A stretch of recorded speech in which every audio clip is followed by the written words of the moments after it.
Welcome to Kirik TV. నేను మీ శ్రీనివాస్ రెడ్డి. ఈరోజు మనం భారతీయుడు 2 సినిమా రిలీజ్ అయిన విషయం మనకు తెలిసిందే. అయితే ఈ సినిమా హిట్టా ఫట్టా, అసలు ఆ సినిమాకు ఆ రేటింగ్ ఎంత ఇవ్వచ్చు, ఆ సినిమా రివ్యూ గురించి పక్కాగా మీకు ముందుకైతే పూర్తిగా చూడండి. మీకు 100% రివ్యూ అయితే చెప్తాను. అయితే ముందుగా మీరు కమల్ హాసన్ గారి అభిమానులు అయితే తప్పనిసరిగా మన కిరాక్ టీవీ ఛానల్ సబ్స్క్రైబ్ చేసుకొని పక్కనే ఉన్న బెల్ బటన్ ఒకటి మాత్రం మర్చిపోకండి.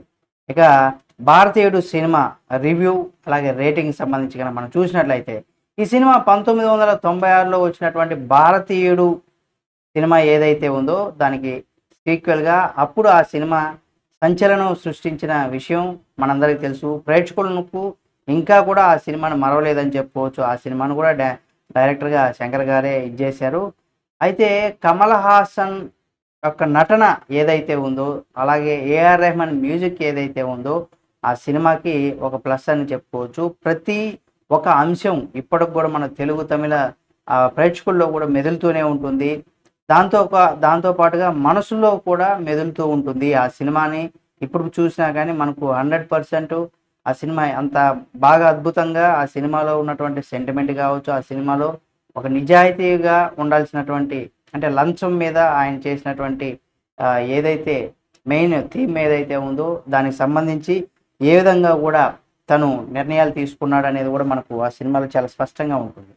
కానీ దానికి సీక్వెల్గా ఇప్పుడు విడుదలైంది భారతీయుడు 2 సినిమా. అంటే దీని సీక్వెల్ తీయాలని ఇంత గ్యాప్ ఎందుకు తీసుకున్నారు ఏమనేది కూడా మనం కొంత పక్కన పెట్టి, ఈ సినిమా సీక్వెల్ సంగీతం అనిరుద్ధ్ కొంత అతను ఆలస్యం చేయడం అవన్నీ కూడా మనకు తెలిసిందే. అయితే ఇచ్చాడు. ఈ సీక్వెల్ ఆడియన్స్ను కూడా ఏ మేరకు ఆకట్టుకునింది అనేది కూడా తప్పనిసరిగా ఈ పూర్తిగా రివ్యూ చెప్తాను. మీరు ఫస్ట్ ఎక్కడ స్కిప్ చేయకుండా చూడండి. అయితే ఈ సినిమా కథ విషయానికి కనుక వచ్చినట్లయితే, అవినీతి అంతమొందించడం, అవినీతి పెరిగిపోతున్నప్పుడు దాన్ని అంతమొందించడానికి, అన్యాయాన్ని ప్రపంచానికి యూట్యూబ్ ద్వారా వేలెత్తి చూపించే అవగాహన కల్పిస్తూ ఒక టీం, అంటే బార్కింగ్ డాగ్స్, అంటే చిత్రంలో మనకు మన సిద్ధార్థ్, ఇందులో సిద్ధార్థ్ కూడా ఉంటాడు, హీరో సిద్ధార్థ్. అంటే చిత్ర అరవింద్ అంటూ కూడా సిద్ధార్థ్ అయితే ఉంటాడు. అలాగే ఆర్తి, అంటే ఇందులో ప్రియభవాని ఆర్తిగా ఉంటుంది, ప్రియభవాని అలాగే శంకరు, ఇలా దీంట్లో చాలామంది నటీనటులు కూడా ఉన్నారు. కాబట్టి వీళ్ళంతా కూడా ఏంటంటే సోషల్ మీడియా మాధ్యమాల ద్వారా కూడా ఒక కమ్బ్యాక్ ఇండియన్ అనే ఒక నినాదాన్ని వైరల్ చేసి, సేతుపతి అంటే మన కమల్ హాసన్ గారు ఎవరైతే ఉంటారో ఆ మొదటి భారతీయుడు సినిమాలో మనం చూసినట్లయితే ఆయన క్యారెక్టర్ సేతుపతి కాబట్టి అందులో కమల్ హాసన్ గారు ఇండియన్కు రప్పిస్తారు. అయితే సిబిఐ ఆఫీసర్ ప్రమోద్, అంటే బాబీ సింహ ఆ సేతుపతిని పట్టుకోవడం కోసం విశ్వ ప్రయత్నాలు అయితే చేస్తూ ఉంటాడు. దీనికి సంబంధించి సేతుపతిని టార్గెట్ ఎవరు చేస్తారు, అక్రమాలు లేని భారతదేశాన్ని సాధించడం కోసం భారతీయుడు మొదటి మెట్టేసినటువంటి, అంటే మొదలెట్టైనటువంటి రెండో స్వతంత్ర ఉద్యమం ఎలా ముందుకెళ్ళింది, అలాగే ఈ అంశాల గురించి తెలుసుకోవాలంటే మన 100% భారతీయుడు 2 చూసి ఆ తర్వాత భారతీయుడు 3 కూడా దీనికి ఉంది కాబట్టి, అంటే 3 వచ్చే వరకు కూడా మనం వెయిట్ చేయాల్సిందే. కాబట్టి ఆ విధంగా ఇది 1, 2, 3 పార్ట్స్ అనమాట. ఇందులో మనం కథ ఇది అంటే ఎలా ఉంటుంది, అతను ఇండియాకి రప్పించిన తర్వాత అతను ఏ విధంగా అవినీతిని అంతమొందించాడు, ఏ విధంగా ఏంటి అనేది కూడా దానికి సీక్వెల్గా వచ్చినటువంటి సినిమా. అయితే ఇంకా థర్డ్ పార్ట్ కూడా ఉంది. దాంట్లో కూడా అది ఇంకా బాగుంటుంది అనే ఒక మంచి టాక్ అయితే మనకు వినిపిస్తుంది. అయితే ఈ సినిమాలో ఉన్నటువంటి నటీనటుల యొక్క వాళ్ళు ఎలా యాక్ట్ చేశారు ఏమనేది కనుక మనం చూసినట్లయితే, ఇప్పుడు ఇక్కడ 70 దగ్గరలో ఉన్నటువంటి కమల్ హాసన్ గారు భారతీయుడు 2లో కనిపించినటువంటి గెటప్లో చాలా బాగా మెప్పించాడు. మెప్పించిన కోసం వేసుకున్నటువంటి ఏదైతే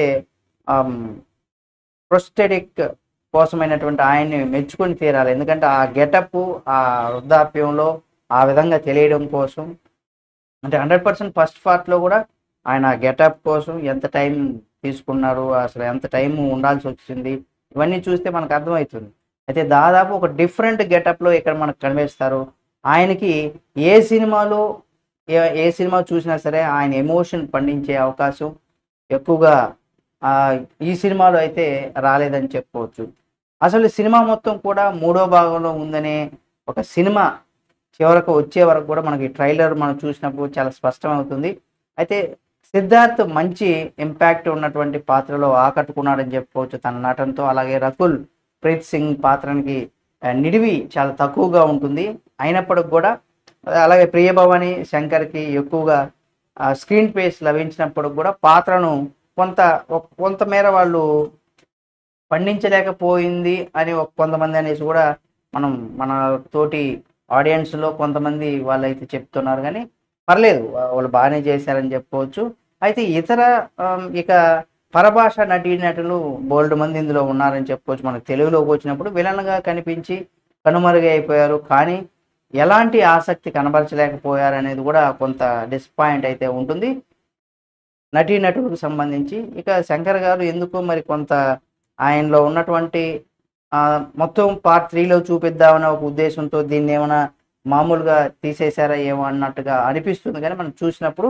అయితే సాంకేతిక పరంగా, పనితీరు పరంగా మనం చూసినట్లయితే రవి వర్మ ఎవరైతే ఫోటోగ్రఫీ ఉందో సినిమాకు ఒక మెయిన్ అసెట్‌గా మనం చెప్పుకోవచ్చు. ఎందుకంటే టెక్నికల్‌గా మనం చూసినట్లయితే ముఖ్యంగా యాక్షన్ బ్లాక్స్ ఏవైతే ఉన్నాయో ఆయన తెరకెక్కించినటువంటి తీరు ఏదైతే ఉందో మన 100% మన ఆడియన్స్ అందరూ కూడా మంచి థ్రిల్‌నైతే ఫేస్ చేసేటువంటి ఈ విధంగా ఉంటుంది. ముఖ్యంగా ఇక్కడ 6 ప్యాక్స్ ఫైట్ సీన్ ఏదైతే ఉందో సినిమాకు ఒక హైలైట్‌గా నిలిచిందని చెప్పుకోవచ్చు. అనిరుద్ నేపథ్యంలో సంగీతం కావచ్చు, పాటలు కావచ్చు ఆశించిన స్థాయిలో లేకున్నా కానీ సినిమాకు కొంత టోన్‌కి దగ్గరగా ఉన్నట్టుగా అనిపిస్తుంది. ఎందుకంటే అనిరుద్ ఏదో ఒక మంచి హిట్ సినిమాకు ఇచ్చాడు ఆ తర్వాత అనేసి కానీ దీనికి మళ్ళీ ఏఆర్ రెహమాన్ గారిని పెట్టుకుంటే బాగుండేదేమో అని అన్నట్టుగా అయితే నాకైతే అనిపించింది. కానీ అయితే ప్రొడక్షన్‌కు సంబంధించి కావచ్చు, ఆర్ట్ వర్క్ సంబంధించి కావచ్చు, శంకర్ స్థాయికి ఏమాత్రం తగ్గని విధంగా ఉన్నాయని కూడా చెప్పుకోవచ్చు. ముఖ్యంగా ఇక్కడ గోల్డ్ రూమ్ ఆ సెట్ ఏదైతే ఉందో దీన్ని నిజంగా మనకు చూసినప్పుడు 100% మనందరికి కూడా చాలా తెగ నచ్చేస్తుందని చెప్పుకోవచ్చు. నోరెళ్ళబెట్ట ఉండాల్సినటువంటి పరిస్థితి కూడా ఉంటుంది. అలాగే క్యాలెండర్ సాంగ్ కూడా కనువిందుగా ఉంటుంది ఈ సినిమాలో మనం చూసినట్లయితే. ఒక రకంగా ఏంటంటే శంకర్ దర్శకుడు శంకర్ ఈ సినిమా సీక్వెల్ 2 భాగాలకు తీయాలనుకోవడంలో అసలు మొత్తం కథ కూడా మూడో భాగంలో ఉంది అనే విధంగా కూడా మనకి ఈ సినిమా చూస్తే మనకు అనిపిస్తుంది.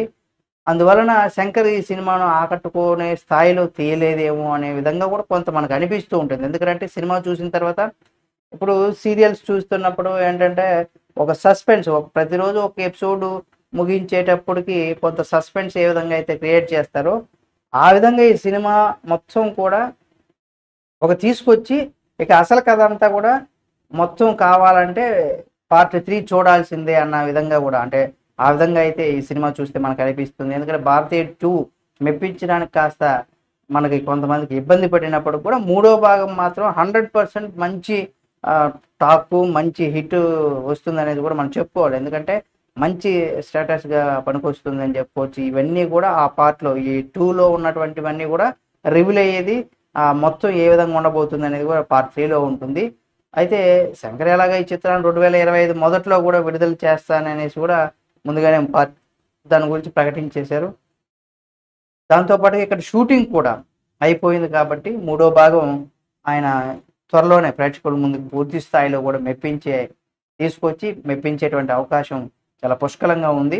ఏదేమైనా ఇక్కడ మనం ఈ సినిమాకి సంబంధించి అంటే భారతీయుడు 1 ఏ విధంగా అంటే భారతీయుడు 1 చూసిన వాళ్ళకి 2 కంపేర్ చేసుకుంటే ఏంటంటే ఆ స్థాయిలో లేదు అని కొంత సమాచారం అంటే వాళ్ళు చూసినప్పుడు ఓకే ఆ రకంగా ఎందుకు ఈ సినిమా లేదు అంటే ఎందుకంటే పార్ట్ 3 కోసం అంటే ఎక్కువ టైం ఉంది కాబట్టి ఎక్కువ టైము ఇందులో ఎక్కువ దీనికి సంబంధించి ఉంటుంది కాబట్టి మొత్తం ఒకటే పార్ట్లో చెప్పాలంటే ఇబ్బంది కాబట్టి ఇందులో ఉన్నటువంటి మొత్తం అంతా తీసుకెళ్ళి మొత్తం దీన్ని రివీల్ చేయాలంటే పార్ట్ 3లోనే మొత్తం ఉంటుంది అనే ఒక విధానాన్ని కూడా ఈ సినిమా మనం చూస్తే అనిపిస్తుంటుంది.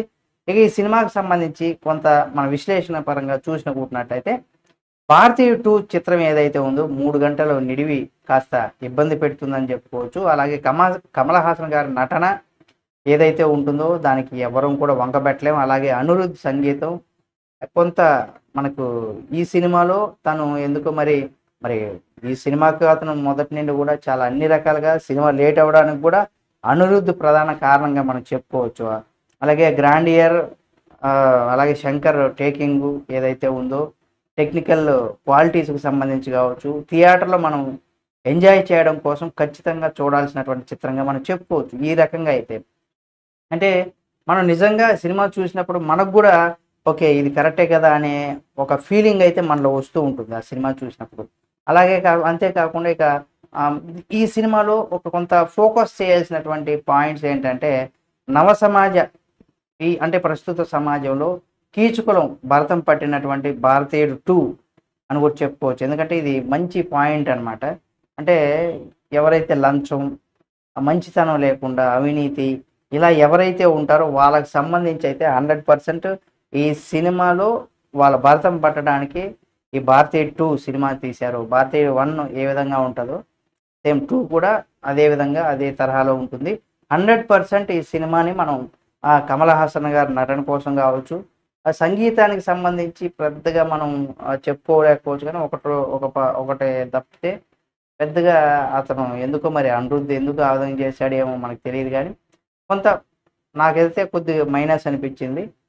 అయితే ఓవరాల్గా ఏంటంటే సినిమాలో ఒక మెసేజ్ ఓరియంటెడ్గా వెళ్తున్నటువంటి సినిమా కాబట్టి 100% మనం చూసినప్పుడు అరే ఇది కరెక్టే కదా, మన చుట్టుపక్కల ఉన్న వారి జీవితాల్లో ఇందులో ఉన్నటువంటి కొన్ని ఇన్సిడెంట్స్ అయితే పక్కాగా మనకు తగులుతూ ఉంటాయి. అరే ఆ క్యారెక్టర్ చూసినప్పుడు ఓకే ఇది ఫలానా వ్యక్తికి ఇట్లా జరిగింది కదా, ఇట్లా అయింది కదా, అవును కదా, ఇది నిజమే కదా అనే ఫీలింగ్ అయితే మనకి ఈ సినిమా చూసినప్పుడు వస్తుంది. కాబట్టి తప్పనిసరిగా ప్రతి ఒక్కరు కూడా థియేటర్కి వెళ్ళి చూడండి. ఇప్పుడైతే ఇది 200 రూపీసే ఉంది. మామూలు థియేటర్లలో చూడొచ్చు హ్యాపీగా బాల్కనీ. ఓవరాల్గా కమల్ హాసన్ గారి నటన కావచ్చు, శంకర్ గారి టేకింగ్, టెక్నికల్ స్కిల్స్ ఇవన్నీ అద్భుతంగా ఉన్నాయి. కాకపోతే మనకు భారతీయుడు 1లో అంటే అప్పుడు కమల్ హాసన్ గారు కొంత సన్నగా అలా ఉన్నారు కాబట్టి అది ఓకే. కానీ ఇప్పుడు భారతీయుడు 2కి కొంత లావుగా ఉంటారు. అంటే దానికి దీనికి కంపేర్ చేసుకుంటే ఎందుకు మరి కొంత కమల్ హాసన్ గారిని ఇక్కడ కొంత తగ్గించి ఉండొచ్చు కదా. అంటే ఆ ముందు ఎలా ఉన్నారు అదే గెటప్ వేసి ఉండొచ్చు కదా, మరి దీంట్లో కొంత చేంజెస్ లాగా కనిపిస్తుంది అనే ఫీలింగ్ అయితే మనకు వస్తూ ఉంటుంది చూసినప్పుడు. ఆ సీక్వెలే కదా, అంటే భారతీయుడు 1లో కమల్ హాసన్ గారు ఎవరు ఉన్నారు సేమ్ అదే విధంగా 2లో కంటిన్యూ చేస్తుంటే బాగుండేది అన్నప్పుడు కొంత ఇందులో ఆ విధంగా కొంత దాంట్లో అయితే సన్నగా ఉంటారు, దీంట్లో కొద్దిగా లావుగా బొద్దుగా ఉంటారు అలా అనిపిస్తూ ఉంటుంది. కానీ ఓవరాల్గా మనం సినిమా కనుక చూసినట్లయితే 100% మనం చూడొచ్చు. ఎంటర్టైన్మెంట్ అంటే మనం నచ్చుతుంది. మన సమాజంలో జరిగేటువంటి ఏదైతే ఈ ప్రస్తుత సమాజంలో ఎవరైతే ఉంటారో వాళ్ళకి సంబంధించి తప్పనిసరిగా మనకు అరే ఇది కరెక్టే కదా, ఈ విధంగా చేయాలి అని మనలో కూడా ఒక సినిమా చూసిన తర్వాత మనకు కూడా ఆవేశం పూనకాలు వచ్చేస్తాయి అన్నమాట. ఇటువంటి ఎప్పుడైనా మనకు పలానప్పుడు పలానా ఆఫీసులో పలానా జరిగింది అనే ఫీలింగ్ అయితే మనకైతే వస్తూ ఉంటుంది. ఆ రకమైనటువంటి సినిమా ఓవరాల్గా మనం 5కి ఒక రేటింగ్ ఇవ్వమంటే 5కి ఆ 3 వరకు అయితే 100% ఇవ్వచ్చు. అంటే ప్లస్ మార్కులు ఈ సినిమాకి వేయొచ్చు.